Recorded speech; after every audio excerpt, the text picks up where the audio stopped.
안녕하세요. 레용 자이언트TV 안국성 기자입니다. 인플레와 경기 침체를 걱정하던 게 연초인데 은근히 또 연착륙 내지는 노랜딩 기대감까지 최근에 거론이 되면서 또 주식시장 1월 이후로 반등 좀 했었죠.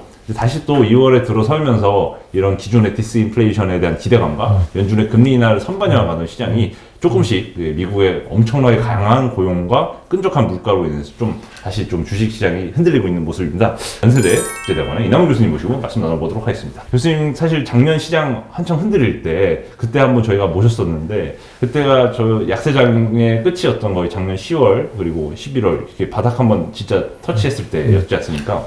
그때 이후로 좀 시장이 1월에 꽤 달려왔는데 좀 연초 랠리에 대해서는 좀 교수님께서 어떻게 보셨는지 궁금합니다. 그러니까 실제 전문가라는 사람이 몇 월 오르고 몇 월 빠지고 상저하고 이것도 솔직히 예측하기는 어렵습니다. 근데 제가 가을부터 이제 얘기를 했던 게 아마 여기서도 얘기했고 제 유튜브에서도 얘기했고 다른 데에서도 밸류에이션을 놓고 볼 때 작년 가을 수준이면 미국이건 한국이건 바닥권에 근접한다. 실제 바닥이라는 것은 우리가 이제 지나가고 한참 후에 되돌아보면 알지만 바닥일 때는 몰라서 무릎 밑이라고 제때 얘기를 했어요. 맞습니다. 그래서 이제 기본적인 스탠스는 그때랑 똑같습니다. 그래서 미국이 그 경기 침체가 올지 안 올지는 정확하게 모르겠어요. 하지만 제 경험에 의하면 경기 침체가 혹시 온다고 해도 아주 마일드한 약한 경기 침체고 그다음에 earnings risk, 기업 이익이 안 좋아지는 걸 어느 정도는 시장이 지금 반영을 했기 때문에 과거 9월 말 10월 초 미국이나 한국 주가의 저점은 다시 테스트한다고 보진 않고 물론 이제 최근에 한 1, 2주 사이에 장이 흔들리는 거 보면 인플레이션에 대한 우려 이런 게 있지만 너무 인플레이션에 대해서 우리가 낙관을 시장이 했던 거가 저는 오히려 화근이 됐던 거고 기본적으로 작년은 인플레이션이 그 키워드라고 하면 올해는 성장률, 그 성장률이라는 거는 경제 성장률이건 기업 이익의 성장률이건 결국 그 성장률의 바닥이 언제고 어떻게 회복을 보이느냐. 그래서 이제 인플레이션이 시장을 괴롭히긴 하겠지만 시장을 망치는 그런 팩터는 아니다. 그래서 인플레이션은 하여간 우리가 관심을 두고 보지만 올해는 오히려 개별 종목 장세가 연출이 된다고 보면 시장이 빠질 때마다 내가 눈여겨둔 좋은 주식을 살 수 있는 기회다. 그렇게 생각하면 되고 결국 지금 주가가 많이 빠진 것은 우리가 또 냉정하게 생각해 보면 한 두세 달 사이에 테슬라 메타가 한 2배 이상 올랐습니다. 그래서 금리의 핑계를 대면서 밸류에이션이 목에 찼어요. 제가 이제 제 영상에도 지난 주말에 올렸는데 테슬라 퍼가 20배 하던 게 지금 50배가 넘었고 메타가 12배 하던 게 20배가 됐거든요. 그래서 당연히 단기적으로 주가가 밸류에이션에 부담을 받을 수밖에 없고 왜냐하면 메타가 구조조정을 하고 테슬라가 그러한 심각한 우려 상황은 아니라고 해도 여전히 수요나 어닝스, 기업 이익에 관한 리스크가 있거든요. 근데 메타퍼가 20배고 테슬라가 50배 정도 된다면 당연히 밸류에이션이 부담이 되죠. 그래서 당연히 지금은 주가가 받을 시점이고 그것이 너무 이상한 것이 아니고 오히려 장이 망가졌다고 볼 생각은 그런 시기는 아니다. 오히려 내가 관심 있고 좋아하는 주식이 이번에 한 1, 20% 빠진다면 아니면 그 이상 빠진다면 되게 담을 수 있는 그런 시점이라고 봅니다. 최근에 월가에서는 이제 시장과 연준의 온도차를 계속 이제 지적을 해왔지 않습니까?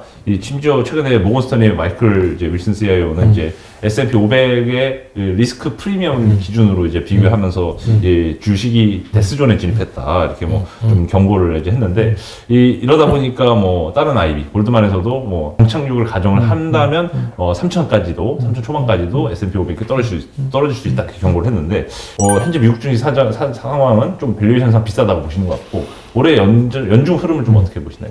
그러니까 마이크 윌슨이 작년에 기가 막히게 잘 맞췄죠. 연초 시작할 때도 베어리시 했고 10월에 기술적인 반등이 상당히 1월까지 있을 것이다. 기가 막히게 맞췄는데 계속 맞추기는 어려워요. 전략가가. 그 다음에 이제 고만의 커스티는 제가 이제 자료를 꼼꼼히 보는데 이분은 거의 계속 틀렸어요. 그래서 두 사람 다 지금 상황에서는 꺾기는 좀 어려운 상황인데, 이제 그거는 맞습니다. 제가 아마 작년 가을에도 나왔을 때 말씀을 드렸는데, 연준이 내부에서 회의할 때 뭐 이런 주가 얘기를 하긴 하죠. 왜냐면 금융시장의 어떤 경색의 정도, 그 다음에 과열의 정도를 할 때 주식시장도 보죠. 하지만 이제 주가를 목표로 절대로 연준은 하진 않지만, 파웰이건 이제 연준 멤버들 아니면 이제 이코노미스트들, 박사급 인력들이 보는 것 중에 하나가 그 S&P 기준으로, 그러니까 미국은 전문 투자가들이 보는 게 S&P 500이거든요. S&P 기준으로 밸류에이션이 얼마만큼 와 있느냐. 그래서 이제 제가 그때도 3,500에서 한 4,000 정도가 그 밴드이다. 왜냐하면 4,000을 넘어가면 퍼가 올해 이제 기업이익 증가가 S&P가 없다고 가정을 하면 올해 퍼가 그래도 18배에서 19배 수준이에요. 네. 근데 과거 10년과는 다른 금리 인플레 상황이 앞으로 10년 동안 전개가 될 텐데, 물론 조금 높겠죠. 그런 상황에서 지금 어닝스 리스크나 부담이 있는데 밸류에이션이 여기서 더 올라가는 건 진짜 오히려 버블 국면으로 들어가니까 4천만 넘어가면 파웰이건 그 연준 멤버들이 매파적인 발언을 쏟아내는 게 버블로 안 가게끔 시장이 착각을 하지 않게끔 만드는 거고, 또 여기서 이제 3,500 밑으로 내려가면 금융시장이, 주식시장이 너무 불안해지면서 원하지 않는 그러한 이제 경제는 심리적인 면도 많으니까 그런 이제 불안감이 특히 경제 주체들이 그런 상황에 빠지니까 연준이 원하는 밴드는 3,500에서 4,000이고 그동안 그 선을 어느 정도 지켜왔고 최근에 이제 4,100, 200을 시도를 했지만 역시 부담이 가는 수준이어서 오히려 지금 주가 조정받는 거는 되게 자연스러운 거고, 시장 전체로 아니면 개별 종목을 봐도 그렇고, 제 생각에는 아마 뭐 한 1, 2분기는, 그러니까 뭐 한 여름 전까지는 요런 국면이 지속되지 않을까. 이제 그 안에서는 개별 종목에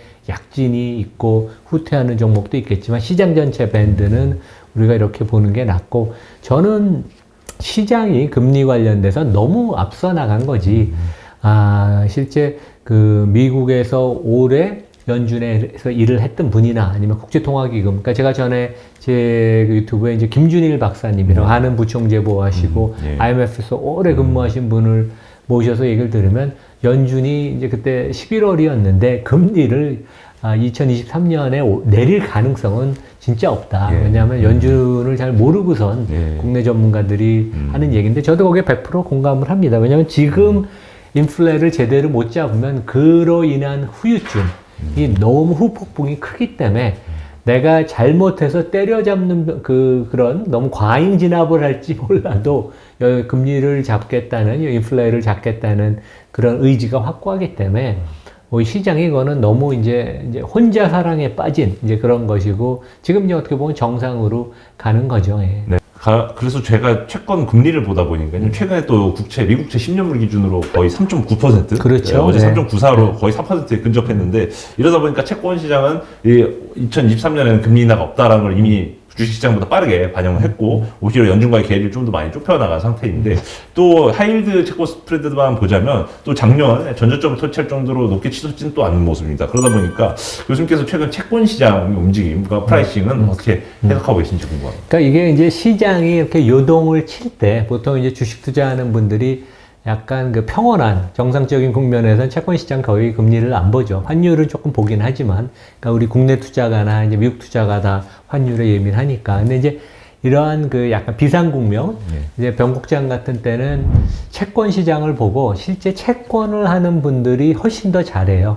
왜냐면 매크로를 더 잘 보고 특히 리스크에 대해서 채권, 금리 하는 분들은 아니면 크레딧 하는 분들도 그렇고 되게 예민하기 때문에 주식은 성장성을 보기 때문에 리스크에 대해서 조금 둔감한 것도 있어요. 물론 이제 아주 잘하는 사람들도 있지만, 그래서 채권 전문가들이 항상 똑똑하고, 제 생각에 작년에도 그랬고 올해도 아마 이제 그런 식으로 채권 전문가들이 훨씬 더 잘 보는 게 아닌가. 그래서 뭐 제 생각에는 오히려 너무 금리가 10년 국채 기준으로 미국에서 3.5% 밑으로 내려가는 건 너무 좀 단기간 너무 급등한 그런 면이 있어서 지금 한 4% 정도로 가는 선이 좀 무난한 게 아닌가. 근데 결국 이제 인플레가 이번에 또 다시 약간 다시 좀 살아나도 어쨌든 간에 뭐 하반기가 되면 뭐 그 인플레가 다시 둔화되는 모습을 보일 테니까 이제 금리 또 다시 꺾일 겁니다. 네.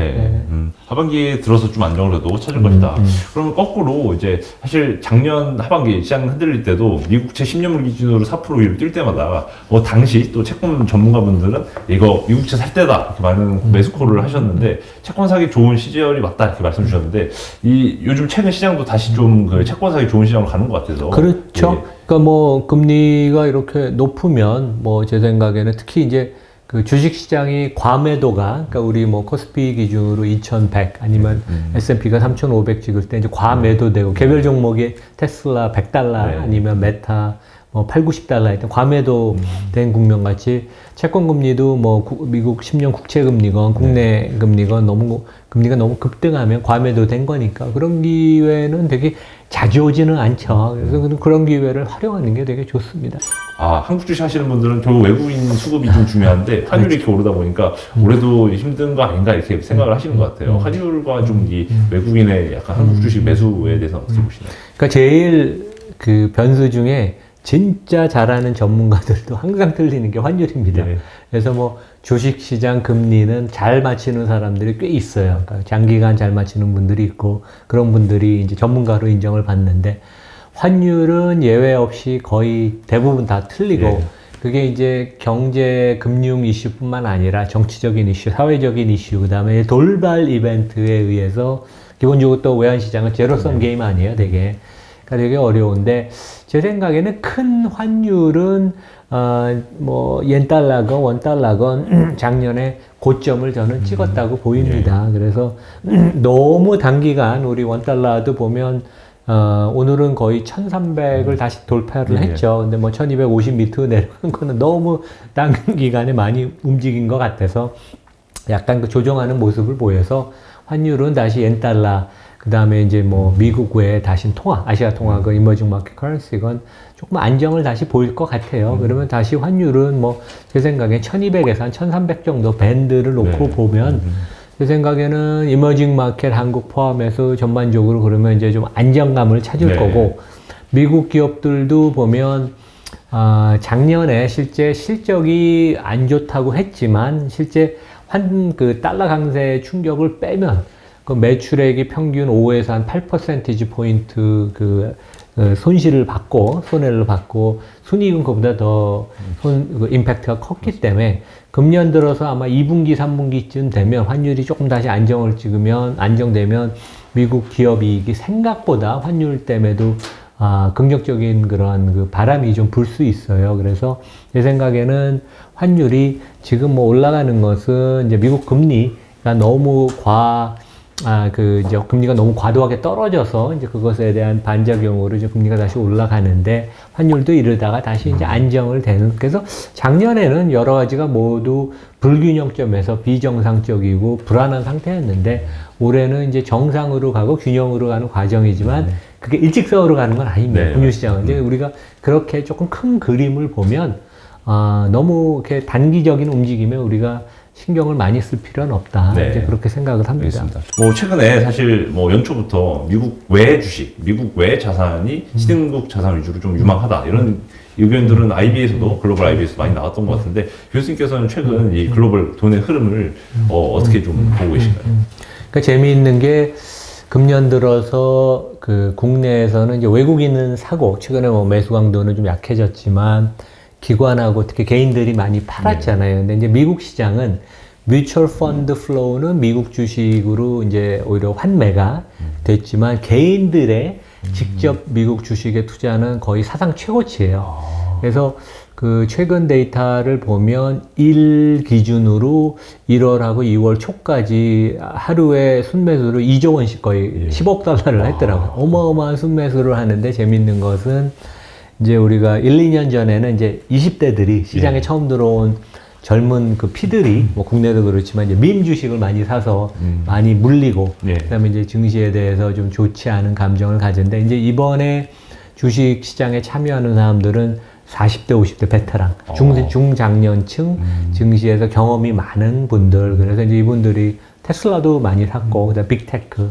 그러니까 이제 두루두루 좀 그 우량주, 네. 그다음에 이제 과매도된 그 블루칩, 빅테크들을 사서 조금 의미가 있는 것 같아요. 그런 면에 있어서는 미국 시장에 이제 최근에 보면 이제 회복되는 모습, 뭐 최근에 이제 며칠간은 이제 조정을 지금 받고 있지만 꽤 의미가 있는 것 같고, 이제 오늘도 제가 그 전 세계에서 거의 제일 큰 펀드의 글로벌 PM들이 한 5년 만에 한국을 방문했어요. 되게 좋은 사인입니다. 그러니까 한국 성장이 없어서 네. 방문 안 하던 사람들이 뭔가 한국이 좀 바뀌는 거 아닌가. 그래서 이제 긴가민가 해서 이제 한 일주일 넘게 기업 방문하고 그다음에 전문가들 만나고 그래서 저도 점심을 먹었는데 그 한국이 이제 거버넌스 뭐 아주 일단 나중에 뭐 더 우리가 얘기를 하겠지만 거버넌스 관련돼서 뭔가 이게 그 기로에 서 있는 게 아닌가. 뭐 저희도 확신을 100% 못하지만 외국 투자가들도 뭔가 변화의 조짐이 긍정적인 게 있는데 코리아 디스카운트가 해소가 되는. 근데 이게 그냥 순항을 할 수 있는 건지 아니면 우여곡절이 있는 건지 아니면 과거 20, 30년 본 사람은 항상 이런 긍정적인 분위기가 만들어지다가 다시 또 이제 좀 후퇴하는 그런 모습을 항상 보였거든요. 그래서 이제 다시 그러한 과거의 모습인지 이제 그런 걸 되게 체크하고 싶어 하는 것 같아요. 그래서 기본적으로 이머징 마켓에 대해서는 한국과 대만, 뭐 우리 이 두 나라는 이머징 마켓이지만 실제 별개의 나라거든요. 기업들도 선진국 기업들보다도 더 우수한 기업들이 많아서. 그래서 기본적으로는 이제 이머징 마켓이 워낙 그동안 최근에 언더퍼폼하고 아시아 이머징 마켓에서 돈이 너무 많이 빠져나갔어요. 지난 3년 동안. 그러니까 2008년, 9년 금융위기 때 아시아 이머징 마켓 팔고 나간 것보다 최근 3년에 더 많이 팔았거든요. 그래서 너무 적게 들고 있기 때문에 뭐 당연히 반등한다고 생각을 해서 돈을 투입을 한 거고, 그 다음에 기계주문, 알고주문도 많았던 거고, 펀디멘털하게 큰 돈이 아직은 들어오진 않았습니다. 그래서 이제 이머징 마켓은 약간 조금 뭐 이렇게 유행 타는 그런 식인 것 같고, 근본적인 뭐가 돌아서는 모습은 아직 투자가들이 확신을 못 하는데, 한국 시장은 이제 최근에 일어난 뭐 이제 행동주의자들의 움직임, 기업들이 거버넌스가 좀 변한 관행, 그 다음에 우리 제도, 공개 매수 제도도 이제 정부가 발표를 했고, 이제 입법화해서 내년에 시행한다고 그래서 그 전에도 이미 지금 2건이 그 진행이 되잖아요. 되게 SM도 그렇고 어스템도 그렇고 이제 이런 건 되게 긍정적인 변화여서 이게 지속이 되고 물꼬가 터져서 한국의 거버넌스의 개선이 있다면 이사회 중심의 경영 그러면 이제 외국 자금들이 본격적으로 큰 돈들이 아직 안 들어왔습니다. 그래서 이제 그런 걸 우리 기대해 볼 수는 있죠. 뭐 혹시 뭐 최근에 뭐 이제 저 금융권 분들을 보시면서 교류하시면서 워런 버핏의 이런 TSMC 매도의 배경에 대해서는 뭐 어떤 또 말들이 오가고 있는지 좀 궁금합니다. 그러니까 되게 뭐 그분의 마음에 들어가서 우리가 알 수는 없는데 아마 이제 단가 $70, 그러니까 이제 미국에 상장된 ADR 그 기준으로 한 $70에 사서 한 $90 정도에 팔아서 뭐 몇 달 사이에 30% 이익을 냈죠. 뭐 대단한 그 투자인데 제 생각에는 이제 그분은 아주 펀디멘탈하게 보고 장기 투자를 하기 때문에 실제 본인이 생각한 것처럼 펀디멘탈의 개별 기업 산업의 펀디멘탈의 변화는 없는데 주가가 더 많이 빠졌으면 오히려 더 샀었을 거예요. 왜냐하면 내가 그 저점 매수라면 매수 단가가 더 내려가니까. 근데 의외로 뜻밖의 주식을 한 85% 매도를 했죠. 자기 포지션 중에. 그거는 제 생각에는 지정학적인 리스크에 대해서 부담을 느낀 게 아닌가. 그러니까 이제 양안 관계, 중국과 대만의 긴장, 이제 이런 것은 뭐 TSMC나 개별 기업, 뭐 실제 그 회사가 할 수 있는 그 관리할 수 있는 리스크는 아니잖아요. 그리고 투자가 입장에서는 그것을 측정할 수도 없고 감내하기도 어려운 리스크여서 아마 그런 것 때문에 제 생각에는 매도를 한 게 아닌가. 그래서 이제 그런 생각이 듭니다. 왜냐하면 워런 버핏은 그렇게 뭐 3달 동안 30% 수익을 냈다고 기분 좋게 파는 그런 스타일이 아니기 때문에 우리가 생각 못한 기본적인 전통 분석에서 반영하지 못한 리스크. 근데 그건 제 생각에는 지정학적인 양안 관계 리스크 그것밖에는 없는 것 같아요. TSMC가 변한 게 하나도 없고 4분기 실적도 괜찮고 올해 우려가 된다고 했지만 뭐 그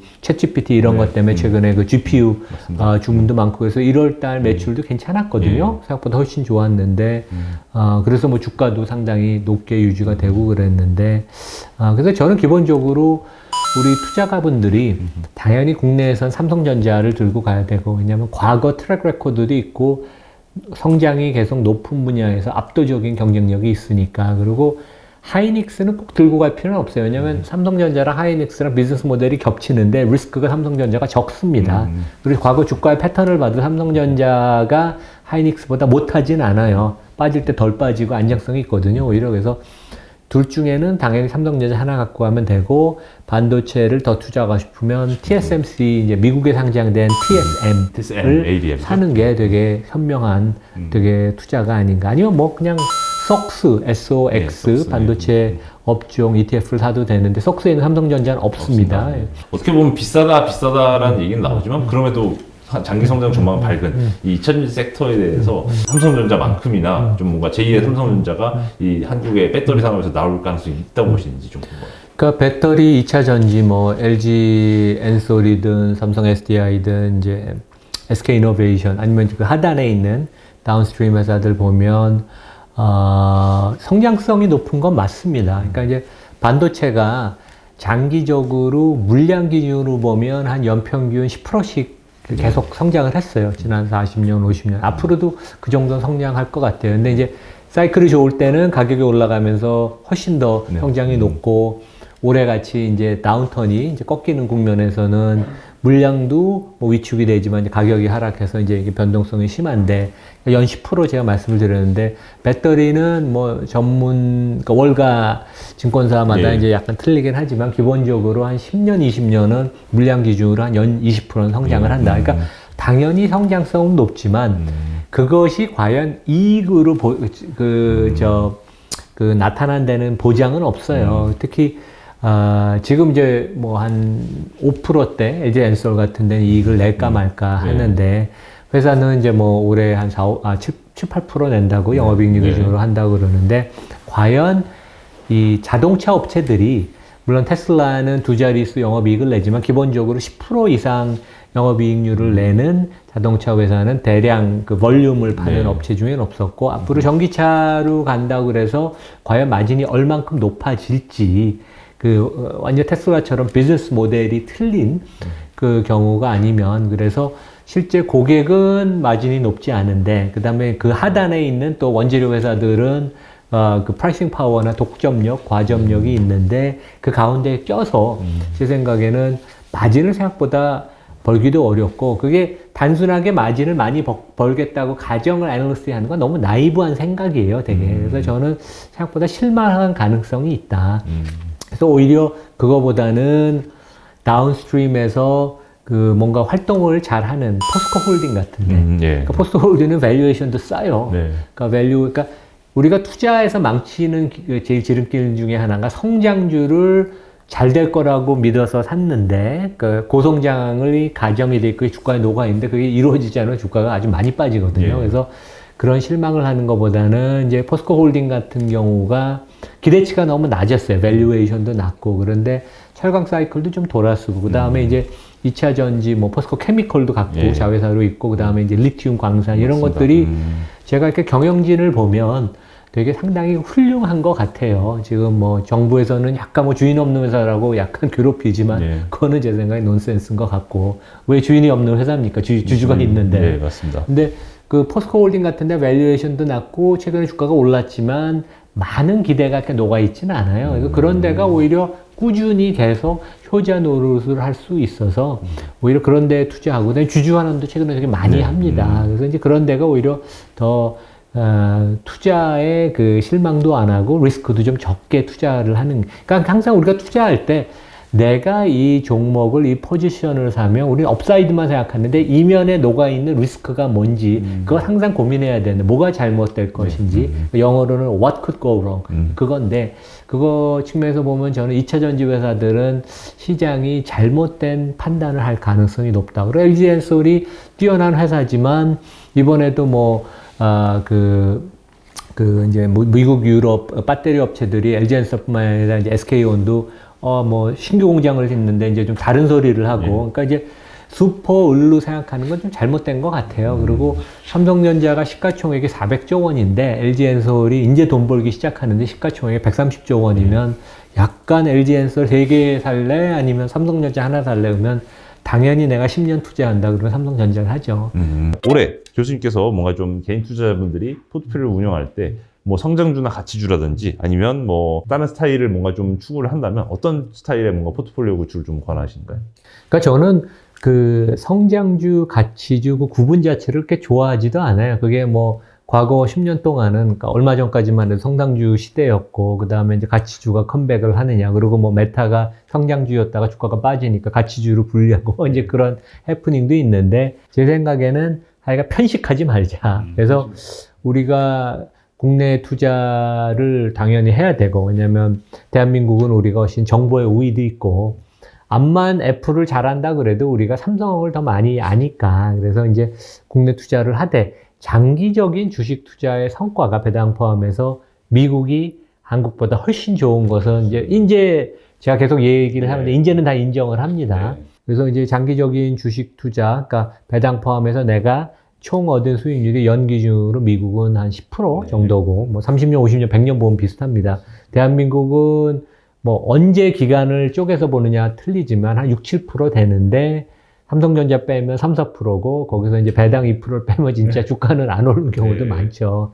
근데 이제 그래도 한국에서는 우리가 좋은 기업을 장기 투자할 수 있고 그다음에 자본 차익에 대해서 대부분 세금이 없으니까 미국은 이제 과세를 하고 그래서 기본적으로 한 5대5를 저는 가는 거를 좋아하고요. 그다음에 이제 내가 좋아하는 기업을 고르는 게 되게 중요한데 한국은 성장성이 없기 때문에 특히 주주환원, 배당을 얼마 하느냐가 되게 중요할 것 같아요. 그래서 저는 우선주를 되게 좋아하고 제 유튜브에서도 그 얘기를 여러 번 했고 대한민국의 최고의 주식은 현대차 우선주라고 저는 생각을 합니다. 왜냐하면 한국 주식 중에 총 수익률이 배당 포함해서 연 10%씩 계속 안겨준 데가 거의 없어요. 삼성전자 빼놓고 네이버도 구간에 따라서 뭐 과거에는 그랬지만 요즘은 그렇고 뭐 카카오 같은 데 떨어지고 그러면 거의 없는데 현대차 우선주는 특히 최근에 배당을 작년에 올리고 나서 최근에 주가가 현대차 2우선주는 금년에만 30% 올랐습니다. 그런데도 배당 수익률이 7.6%인가 그래요. 여전히 7.6%요. 그리고 현대차 우선주는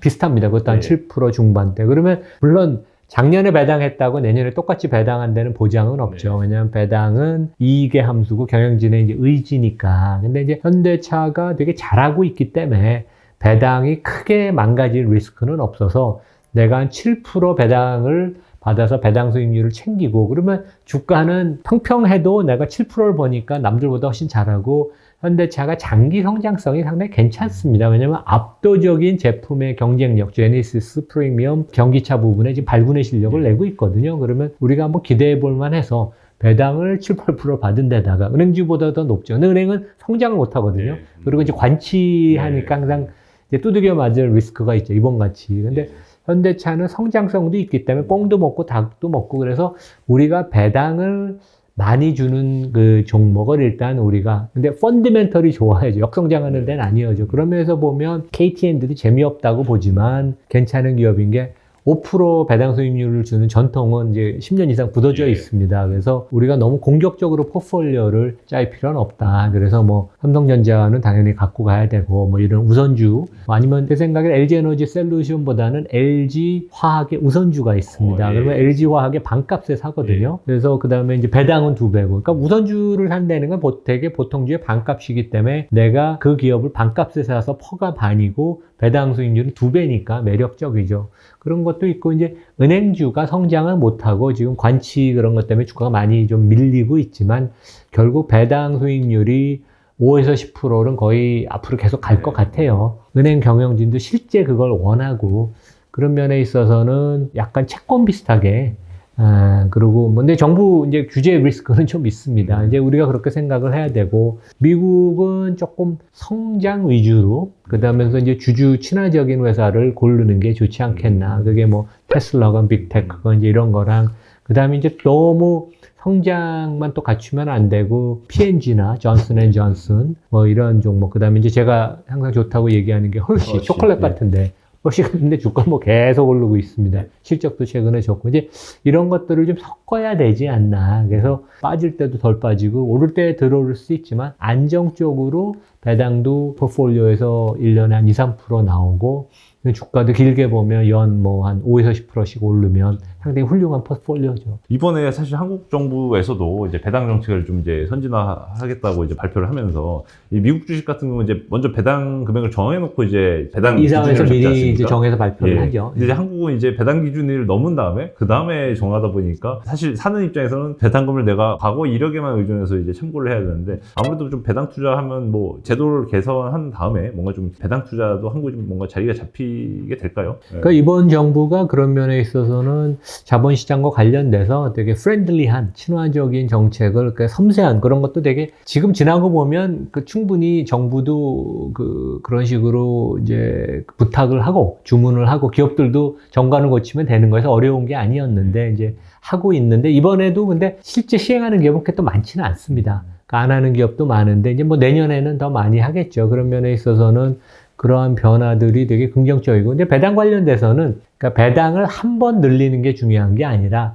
그 배당 수준을 꾸준히 유지 내지 증가시키는, 그러니까 배당도 증가를 하는 게 되게 중요하거든요. 그래서 미국 같은 데는 매년 배당 절대 금액을 증가시키는, 25년을 매년 증가시킨 데를 이제 배당 귀족이라고 하고, 그 다음에 50년 증가시킨 기업들도 있습니다. 그런 데는 이제 배당 황제라고 하죠. 근데 뭐, 그런데 이제 월마트도 있고, P&G도 있고, P&G는 아마 64년, 5년을 매년 증가시킨 게 그게 그만큼 비즈니스가 안정적이고, 캐시플로우가 좋고, 경영진이 자신감이 있으니까 그런 거거든요. 월마트, 뭐, 코카콜라 같은 데도 그래서. 이제 그런 기업들이 한국에는 없죠.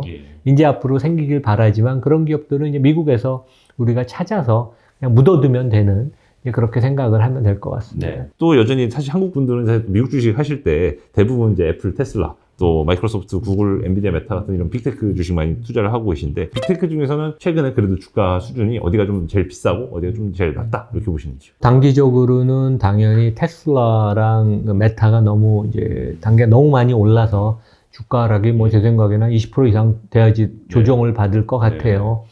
애플은 워낙 뛰어난 회사고 마이크로소프트도 두 회사 역시 애플이다. 애플 걱정은 안 해도 된다. 마이크로소프트 걱정은 안 해도 된다. 근데 이제 밸류에이션이 좀 높아졌죠. 애플이 한 25배, 마이크로소프트가 거의 30배에 가서 조정을 받을 거고. 그래서 아마존이 좀 걱정이에요.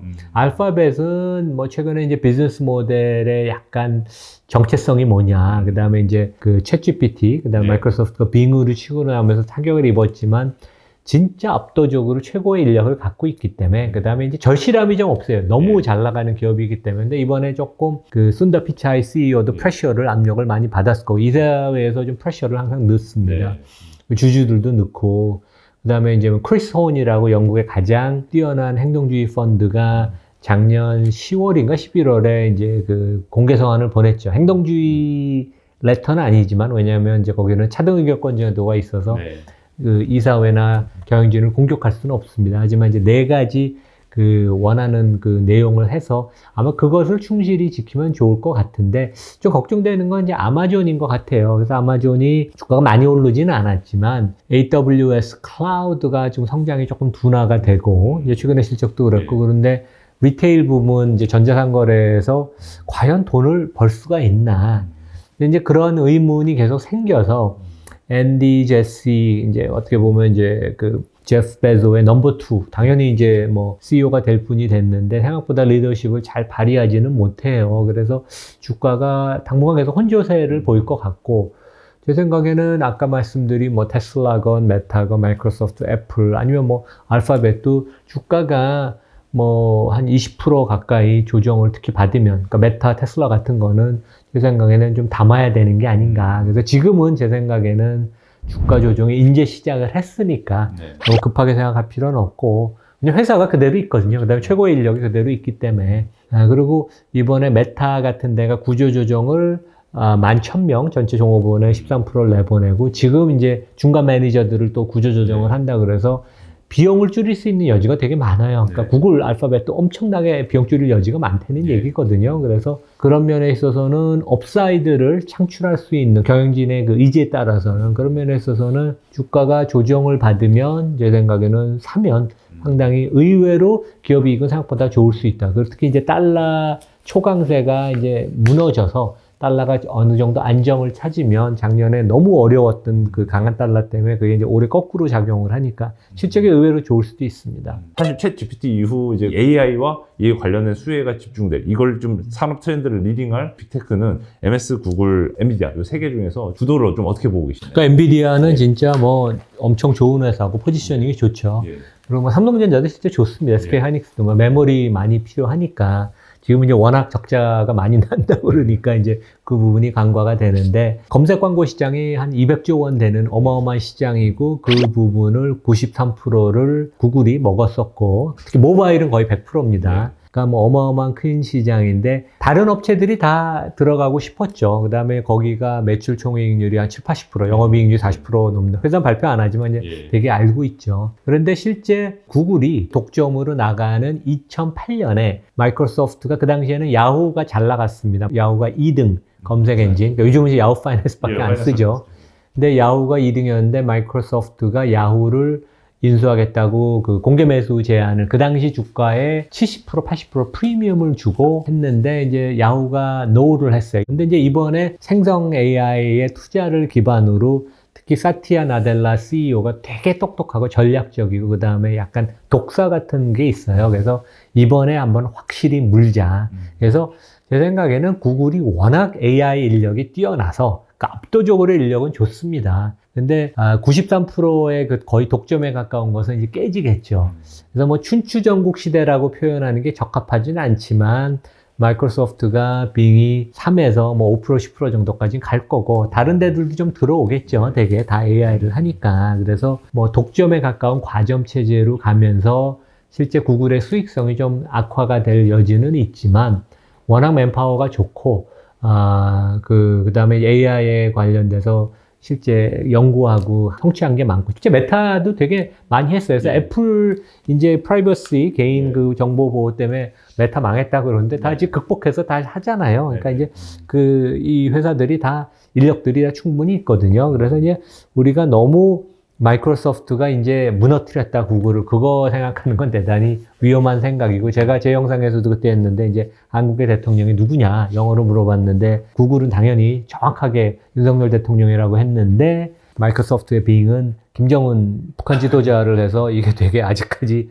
부정확하구나. 물론 뭐 시도 짓고 여러 가지 장점도 많지만 그래서 검색이라는 건 정확해야 되는데 그래서 너무 우리가 이 한쪽으로 좀 치우치게 판단하는데 구글이 되게 대단한 회사인 걸 우리가 간과하면 안 돼요. 그래서 퍼가 최근에 19배, 20배니까 괜찮은 수준인데 주가는 하여간 이러한 좀 불안감 때문에 당분간은 횡보를 보일 것 같아요. 그래서 들고 있는 분은 당연히 팔면 안 되고 관심이 있는 분은 주가가 조금 더 하락을 하면 그때 픽업을 하는 게 좋을 것 같습니다. 테슬라 앞으로 장기 투자할 거면 투자자라면 따져야 될 핵심적인 그런 질문에 대해서 답할 수 있어야 된다 이렇게 말씀해 주셨는데 혹시 교수님께서 테슬라의 평가는 어떤 거를 좀 포인트로 잡고 계신지? 그러니까 이제 회사가 그 홈페이지를 가면 한 두세 가지를 자기네가 주제로 삼는다고 얘기를 했고 모델 3가 이제 4만 달러 수준으로 내려왔고 모델 Y가 이제 5만 달러에서 시작을 하잖아요. 근데 그거보다 더 낮은 25,000달러 보급형 차를 이제 일론 마스크도 얼마 전에 4분기 실적에도 얘기를 약간 운을 띄웠고, 사이버 트럭 다음에 나오는 거지만 이제 그것을 좀 더 구체화시키지 않을까. 최근에 3년, 4년 사이에 그 자동차 값이 너무 최근에 많이 올랐고, 국내에도 보면 차값이 너무 많이 올랐잖아요. 이제 미국도 그러고 전 세계적으로 그래서 미국의 보통 일반 차가 4만 달러가 넘고, 전기차는 5만 달러가 평균 넘어서 미국의 중산층이 전기차를 테슬라를 사기가 어렵습니다. 근데 전체 자동차 시장에서 미국도 그렇고 제일 큰 부분은 2만 달러에서 4만 달러 사이예요. 근데 그 시장에 지금 존재가 차량이 이제 테슬라가 없잖아요. 그래서 그 시장을 우리는 들어가서 크게 먹겠다. 이제 그래야지 500만, 1000만 대로 가는 거거든요. 그래서 이제 아주 어떻게 보면 일론 머스크가 되게 치밀해요. 2025년 추정치까지 보면 그 이 범용 모델은 전혀 반영이 안 돼 있어요. 그래서 혹시 25년이라도 출시가 되거나 아니면 26년, 7년이라도 이게 이제 구체화돼서 나온다면 장기 성장성이 좀 높아지는 거니까 회사가 이제 아마 주가가 그런 것 때문에 최근에 뭐 너무 과매도돼서 올라온 것도 있지만 $100에서 $200 온 게 그런 기대감이 좀 있는 것 같고 테슬라가 불안하기도 하지만 또 이 전기차에서는 압도적인 경쟁력이 있다 이제 그런 걸 느끼는 것 같고 다른 것들은 이제 자본 배치라는 건 좀 어려운 말이고 최근에 이제 우리 주주행동주의자들이 쓰는 말인데 쉽게 얘기하면 돈을 어떻게 쓸 거냐 어디에 쓸 거냐 얘기거든요. 그래서 테슬라가 성장을 많이 하고 투자를 많이 하지만 잉여현금 흐름이 많이 발생해요. 잉여현금이라는 거는 회사가 번 그 돈, 현금 흐름에서 설비 투자하고 남은, 그러니까 그 돈은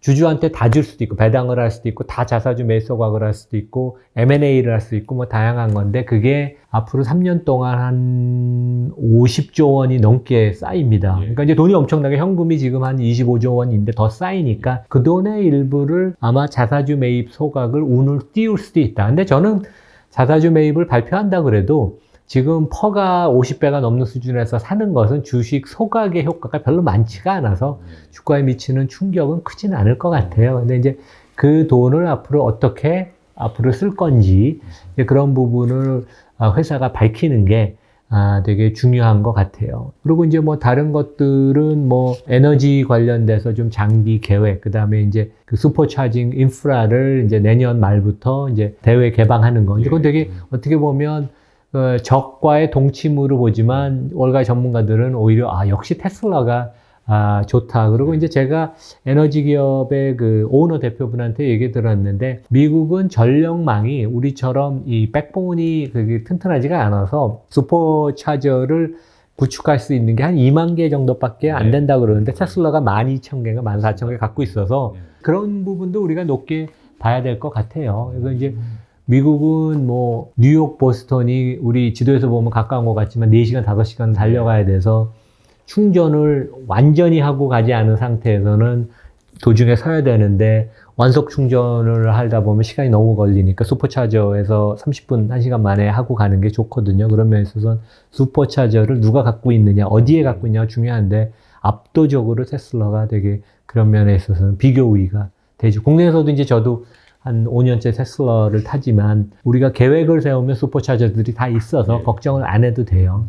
마지막으로 좀 시총 대장주인 또 애플 한번 다뤄보도록 하겠는데요. 어느 정도 실적이 기대치는 하회했지만 주가는 또 견조하게 잘 버텨주고 있어서 이런 애플의 주가 견조한 배경과 앞으로의 뭔가 좀 이 사업에 대한 뭔가 전망 한번 봤습니다. 이번에 이제 애플이 역시 애플이다. 애플 걱정은 안 해도 된다. 이제 그런 얘기가 나올 정도로 주가가 한 130달러까지 빠졌다가 180달러가 고점이었죠. 근데 150달러까지 회복이 됐는데 4분기 실적에 대한 우려가 되게 많았는데 실제 차손, 그러니까 이제 달러 강해서 해외 매출을 이제 US 달러로 환산해서 그걸 제외하면 매출이 실제 약간 증가했고 뭐 영업이익률도 30% 이상 유지를 했고 거의 타격이 없었어요. 근데 12월에 중국 공장도 좀 어려움이 있었고 중국 매출이 타격을 입었는데도 그리고 이제 팀 쿡이 이미 중국은 모든 게 다 정상화가 됐다. 그래서 역시 이 리스크 관리, 그다음에 뛰어난 비즈니스 모델, 그다음에 20억 개의 그 iOS 애플의 오퍼레이팅 시스템 깔린 기기가 전 세계에 있잖아요. 저도 이제 뭐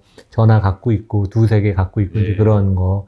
그다음에 이제 팀 쿡이 역시 대단한 리더다. 이제 그런 것들을 보여줘서 당분간은 순항을 할 것 같아요. 그리고 이제 이 회사는 돈을 벌면 벌수록 주주 환원을 더 적극적으로 하니까. 근데 이제 좀 더 길게 내다보면 애플뿐만 아니라 이제 전 세계 모든 중국에 이제 오퍼레이션이 많은 제조업체가 다 중국에서 조금씩 빠져나오려고 그러는데, 그리고 중국의 어마어마한 인프라를 남들도 진짜 삼성전자도 못 따라올 정도의 그 서프라이 체인을 갖췄는데 그것을 좀씩 줄이면서 베트남, 인도 뭐 이런 데로 오는데 그게 중국을 완전히 떠나는 게 불가능합니다. 그리고 지금도 줄인다 그래도 여전히 뭐 3년, 5년 후에도 한 80% 이상을 중국에서 생산을 할 테니까. 그래서 미중 관계가 계속 어려움이 있는 동안은 그 리스크가 어쩔 수 없는 리스크고, 그러니까 볼모로 잡혀 있는 거죠. 그래서 이제 뭐 애플이 중국 정부한테도 잘하고 팀쿡도 되게 말을 조심하고 하지만 이제 그 점이 항상 좀 걸리고 길게 보면 그다음에 이제 팀쿡이 60대 초반입니다. 그래서 이제 본인이 아마 60대 중반쯤 되면 물러나고 싶어 할 텐데 그런 운을 좀 띄어서 진짜 창업자는 아니지만 창업자보다 더 기업 가치를 뭐 몇 배 만든 대단한 최고 경영자, 전문 경영인인데 특히 서플라이 체인을 모든 걸 다 만들고 기획한 게 팀쿡 아니에요? 되게 중국의 그거를 이제 마스터 플랜을 다 짠 게. 그래서 이제 그런 면에 있어서는 당장은 뭐 걱정이 없지만 3년, 5년 그 이상으로 보면 애플이 조금 걱정되는 팀쿡 리스크, 그다음에 이제 중국 리스크, 이제 이런 것들. 그래서 이제 뭐 우리 투자가분들이 그렇다고 제가 애플을 팔려는 얘기도 아니고 너무 좋은 회사인데 우리가 이런 거 알고 투자를 하면 이제 그런 리스크가 나와도 조금 뭐, 이런 리스크가 있으니까, 내가 이제 이 정도 감내해야지. 이제 그렇죠. 11월에도 실제 중국 공장에서 지금 뭐 아이폰 14를 못 만들겠다 그런 얘기가 나왔지만 결국은 다 극복하고 주가도 그때가 바닥이었죠, 되게. 12월 달이 바닥이었죠. 그래서 항공모함 같은 회사가 잘 흔들리지는 않습니다. 그리고 최근에 보면 이 회사는 아이폰만 파는 회사는 아니지만 그래도 아이폰이 그 기반이 돼서 그걸 갖고 이제 부수적인 뭐 서비스도 나오고 다른 그 제품도 나오는데 아이폰에 있어서 삼성과 아이폰의 격차, 약간 감성적인 부분은 한국도 그렇지만 중국도 전 세계적으로 더 격차가 벌어지잖아요. 그래서 이제 그런 부분을 우리가 간과하기는 어렵다. 올해 전체적으로 또 투자자들에게 하시고 싶으신 말씀 있으실까요? 그러니까 작년은 되게 어려운 한 해였는데 올해 경제는 어렵습니다. 하지만 금융시장은 주식이나 채권이 되게 좋은 해예요. 그래서 이제 작년이 리스크 오프였다면 리스크를 이제 낮추고 없애는 해고 올해는 리스크 온, 그러니까 리스크를 좀 갖고 가는, 그러니까 주식 투자를 하든지 채권을 사는 그런 한 해니까 뭐 너무 공격적으로 투자를 할 필요는 없지만 아까 말씀드린 것처럼 미국 주식, 한국 주식을 5대5 하고 포트폴리오를 좀 분산해서 주가가 빠지면 내가 보는 좋은 기업을 좀 사는 그런 그 전략으로 하면 제 생각에는 그러니까 우리가 좀 단가를 낮추면서 좋은 기업을 좀 모아가지 않을까 이제 그런 생각을 해봅니다. 예, 진짜 좋은 기업 모아가지고 좋은 말씀 해주셨습니다. 또 너무 비싸게 사실 필요 없이 조급한 마음 버리시고 차근차근 포트폴리오를 불려나가시는 한 해 되길 기원하겠습니다. 예, 지금까지 자이언트TV의 강성윤 기자였습니다. 감사합니다. 네, 감사합니다. 예.